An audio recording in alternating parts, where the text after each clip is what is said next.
What's up, One Piece fans? It's time for the latest chapter review for the next piece of One Piece, chapter 1118, entitled The Most Free. It's almost like I was just here. Funny that. Either way, we're continuing the cover page with Yamato finally starting her journey. She's finally going out. She's finally left the flower capital, and the journey begins. The pilgrimage begins. So, about bloody time. Either way, I like that we have a cover serial again. I mean, the cover requests are fun, but I do like to see what's going on in the One Piece world. I think everybody does. So I definitely do appreciate if he wants to extend this for a long time and the pilgrimage is going to be, the next 30 chapters. I'd be fine with it, as long as they're fun. So either way, we start off with page 1. Everyone's like, abandoned ship, what the heck is going on and stuff, and it's the Iron Giant that was taken down by the Gorosei, specifically the Boar one, last, I just can't keep them straight. I know there's Saturn and Jupiter and all this stuff, and Mars, but I can't keep straight which one is which, especially Transform, so I just call them by their thing, you know what I mean? I know their names, just I sometimes I'm like, that one is this one, anyways. But yeah, so here's what happens, is that the Iron Giant, of course, is falling, and clearly it was close enough to the sea, which I found very, very strange. I had no indication, once again, I could probably go back and check, I had no indication this thing was right there on the shoreline. I thought it was like in the middle, like there was land masses and stuff around, but apparently no, it was like right on the beach when it got smashed into or something, because now it's falling deep into the ocean, as in the boat, so it was flung. And I don't really think we got that much of a reaction or something like that. So maybe I'm wrong about this, but it seems like the thing got smashed into and flung a very fair distance, because now it's deep into the ocean, right? So the thing falls on some marine ships and stuff, and we see it sinking into the ocean.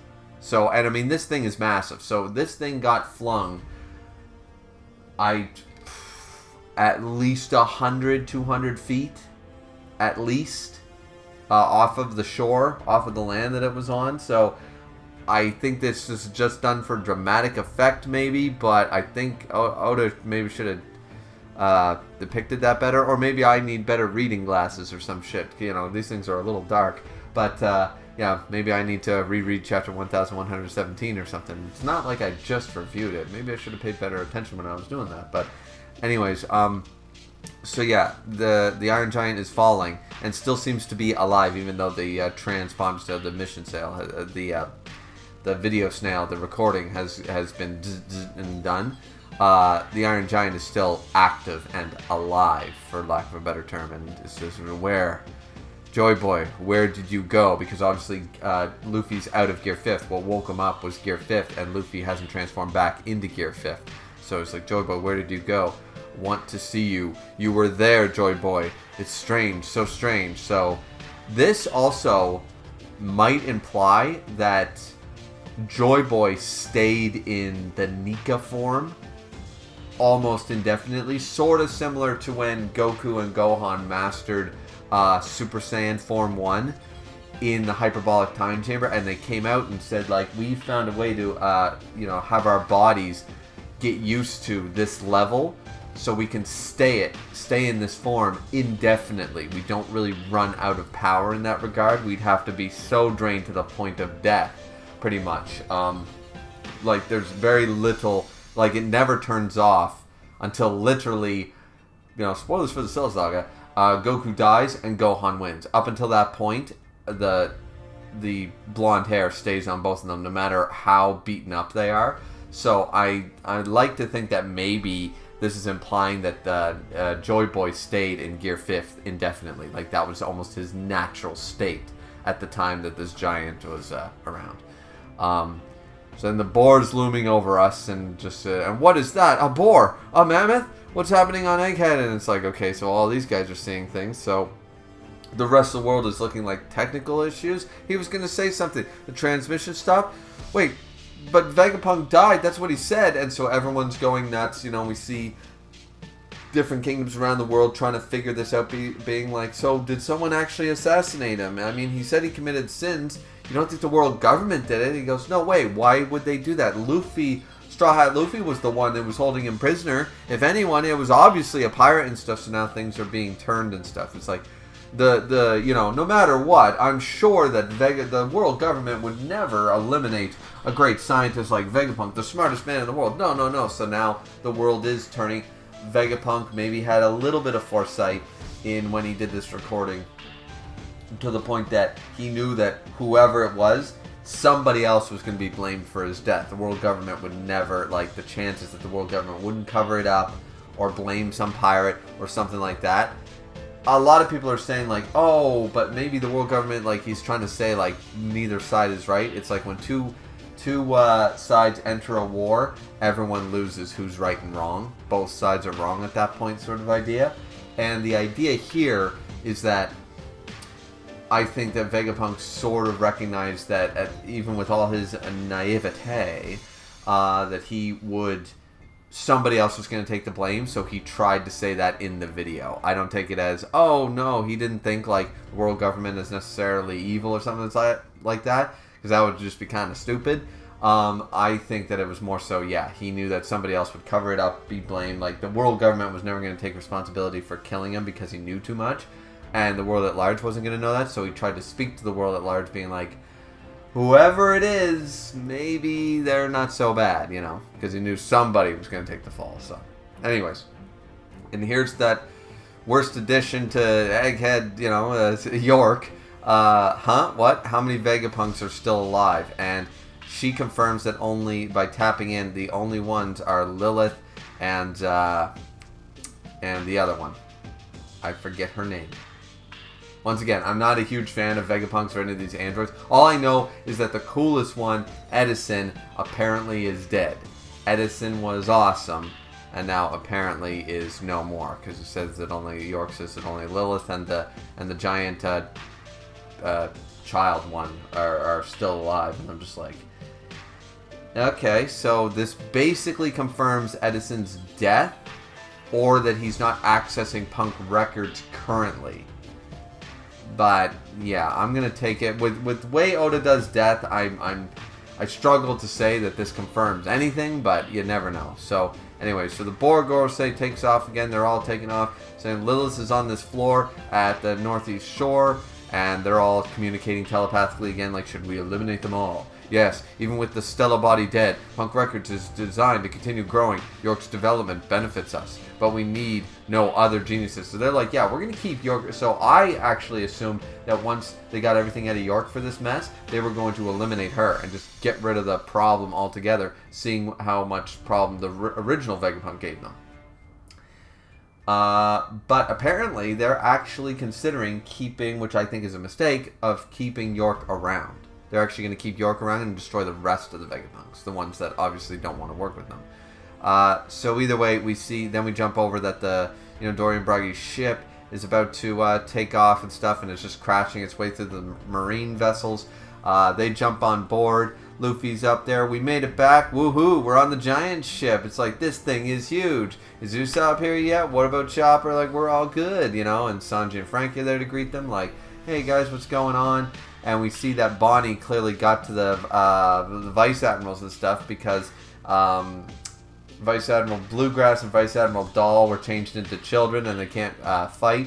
It's like, they're all like, damn it, go after them and stuff. Like, I hate that power. And like, those giants are just too strong. More importantly, it sucks being so powerless. What a ridiculous ability. And we see Bonney acting all cool. She's back in her like teenage/adult form. And she's settling up. She got a pistol in one hand. She's leaning on her knee. She's like, yeah, I got this shit. You were setting yourself up for trouble when you let me escape, Navy. So she's feeling pretty confident in herself. And so this is where Luffy's like, oh, Kashi, how you guys been? Like, what's going on, right? So, and later on we'll get to it, but Luffy basically starts just wolfing down all that food, right? They're just completely stuffing his face with a crazy amount of the kitchen food. Even the Giants level kitchen isn't enough to feed this man. And there's a good reason for that. So Nami comes in and says, alright, thanks to Edison, we should be able to land in the water, but it looks like we won't make it. But if it looks like we won't make it, help. Basically saying, like, yeah, like, it looks like we'll make it, but you never know. And that's when Sanji's like, of course, we'll be there to rescue you no matter what, you ladies, and blah, blah, blah. And as I said, we see Luffy just chomping down on all the meat, and the chef is like, I was told about your appetite, don't you worry. And he's like, you should start cooking more. He's like, seriously? But anyways, that's when we see the Gorosei now going after the giants, and they're blocking them and stuff, and it's like, fire breath, god damn, this thing's like a phoenix or something. Go figure. Put out the fire, don't let it catch the sails and stuff, and all the Marines are seeing it, like, what's this monstrous bird and stuff. They are literally going to have to, what Saturn did before, and just kill all the Marines that are low rank that saw them. Like, that, none of these Marines are leaving this island alive. They are going to mass execute them once the Giants and the Straw Hats escape. The Gorosei are just going to nuke everybody. And once again, the thing, and I think they even say later on, saying that it'll keep, I think it's Dorian Broggy mentioned that they're like, this thing can fly. We have to kick its ass so that it stops chasing us, because it'll just keep chasing us well into the ocean. Like, there's no reason for it to stop. We'll probably have a better time if we kick this thing's ass right now, even though we're on the ship. So this is where immediately it's like, whoa, the waves start going and like, it's an earthquake and stuff. And I think a lot of people, even when we see the doom doom da da doom doom da da doom doom da da doom, even though we see that, I think some people probably immediately were like, oh, the waves? Has Blackbeard shown up or something? Like, I'm sure big time Teach fans probably thought in their heart of hearts, they sort of wish that Blackbeard would show up. Once again, he would get stomped by the 5 Gorosei, but nonetheless, you see, like, even the Viking ship, even the giant ship, the big Viking vessel, starts going up and down. It's like, whoa, it's an earthquake, and everyone's like, wait, is that something about, like, the world, like, is it shrinking again? Is the sea level rising or shrinking or whatever, like lowering? Like, this is crazy. And it's like, no, that's not it. It's just the sound, because, it's Luffy. He's turned back into Gear 5th pretty much. So he shows up and he's just like, whoom. He randomly shows up immediately after eating his food. Luffy's back in Gear 5th form. First the sound, the sound starts, and now we're floating above the water. And immediately Luffy's like, Bonney! He's like, whoa, Nika! And it's like, who's that again? And that's when Dorian Broggy are like, hey, that's the festival rhythm. Yeah, that's the beat of our big festival. We have it every year. This is crazy. How did you know? Are you Nat King Cole? How did you know our festive music, Straw Hat? You know what I mean? So and then they're just like, would you guys stop it and put out the fire already? Stop dancing. Like, there's fire on the deck. There's a giant phoenix-ass, mythological Egyptian bird trying to chase us, breathing fire down our necks. There's an earthquake.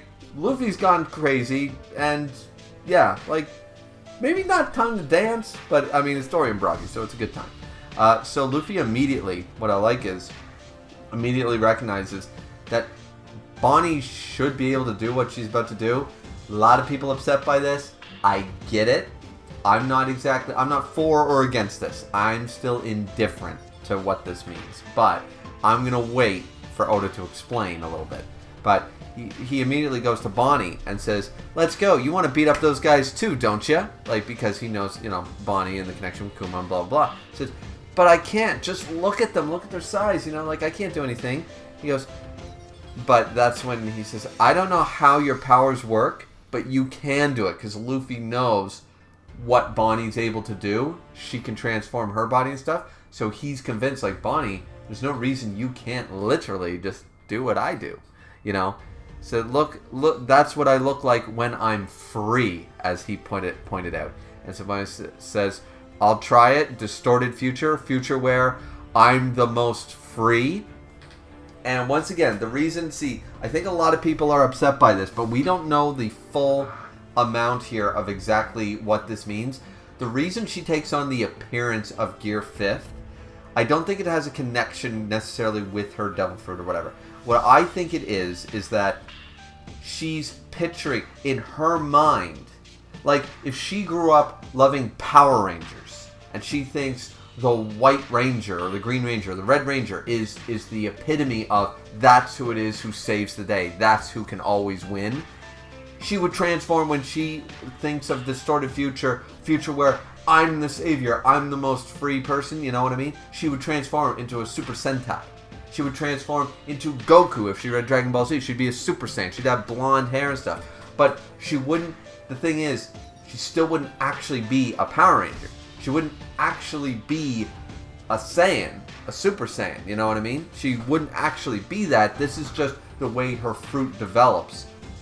And it takes on the appearance of how she views it. Not saying that she's not going to be super strong and be able to basically do what she's seen Luffy do. That's what Distorted Future does. It's one of those sort of mind abilities where it's like you put your mind to it and it can make it happen almost, right? So if she believes that she, in this form, can do what Gear 5th can do, she's going to be able to do it to probably a degree.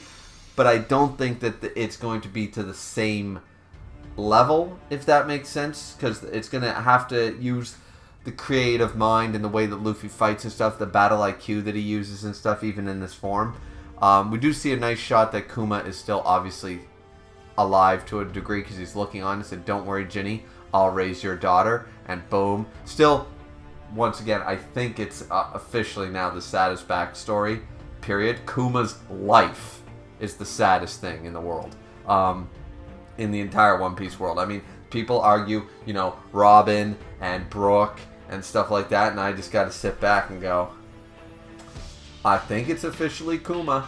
I think Kuma takes the cake. Once again, I don't think there's anything much worse that we've seen in story than Kuma's goddamn life. Okay? So, because all these characters, you gotta remember, all these characters are like under the age of 20. Meaning they've only suffered for about a decade. Kuma's suffered for like 4.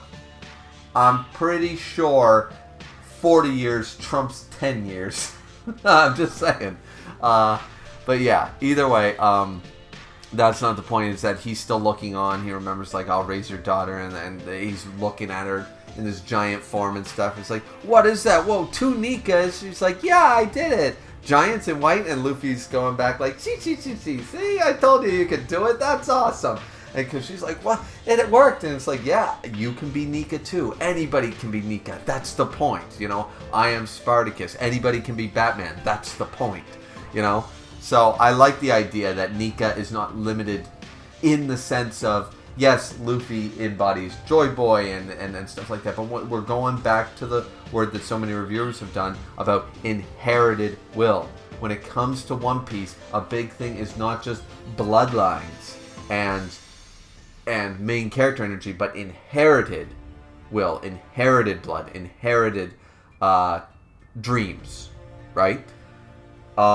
Even Blackbeard, to a degree, that a man's dreams will never truly die. You know what I mean? As twisted as he is, even the antagonist agrees that that's not a thing. So what Bonney has done is, once again, inherited. This is an inherited will by, you can make the argument of both Kuma and Luffy at this point, to become another Nika for all intents and purposes. I like that idea, part of it. I do like the idea of that. Granted, as I said, it does make her fruit incredibly broken if she's literally put your mind to it and you can do anything. Like, your mom always told you, or those ad commercials did on Fox Kids used to tell you, it's like, nobody's good at everything, but everyone's good at something. And it's like, put your mind to it and you can accomplish anything. It's like Bonnie's devil fruit literally basically says, I really think I should be president of the United States, and boom, she'll be president of the United States tomorrow. Probably a better candidate than the current 2 running, but not the point. Let's keep politics out of, the world government has enough of that problem in One Piece, right? So Luffy's just doing his classic Gear 5th shit. He's laughing his ass off, going, let's go. You've done it now, Bonney. He's like, yeah. So Bonnie's really happy. So now we have sort of this surrogate little sister thing going with Luffy. I think Luffy has officially... I will not be remiss if Bonney starts referring to Luffy as her big brother Nika or something like that. Like as a term of endearment, it will not shock me if by the end of this arc that's what she starts calling Luffy as a form of affection. And once again, where Luffy already has 2 adoptive brothers, having the little sister thing, kind of not too bad. And she looks up to Luffy as Nika now and stuff. Like, he's the embodiment of her dream of what her dad told her and all this stuff. So it does work on that level. I am curious on the power scaling ability of it. Once again, the thing about her is her Gear 5th is easily, as we've seen with her Distorted Future ability, it's shakeable. So, you know, and she still is a little girl, so her will needs to be concrete in the face of adversity. So we'll see how it ends up playing out. Either way, the robot finally wakes up. The Iron Giant under the sea actually wakes up again and goes there, as in, like, where did you go, Joy Boy, at the beginning, and now there.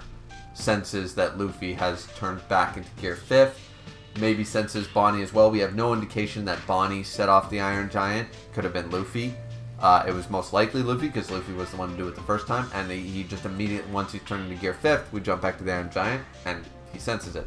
Now, the Gorosei also notice a strange presence act quickly. So perhaps Distorted Future, where she believes in the power of Nika and the dream, maybe she has manifested a certain level of Nika proper.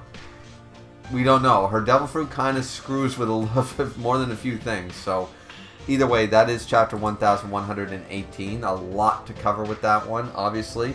But what did you guys think? Let me know down in the comment section down below. Don't forget to like, comment, and subscribe as always. I like this chapter a lot better than the previous chapter. But I am on the fence about her being so easily able to Distorted Future and become Giant Gear 5th Bonney. That seems a little bit out of... Not that it's not foreshadowed, not that it's not possible, but it seemed to be a little too easy to just snap her fingers and boom, right? So, but that being said, what do you guys think? Let me know down comment section down below. Like, comment, subscribe. We'll see you guys back here next time for chapter 1119. I don't believe there is a break next week. I haven't seen anything about a break next week, so yeah, that should be pretty good. Look forward to it. Hope you guys are too. See you back here next time. Have a good one, everyone. Sayonara.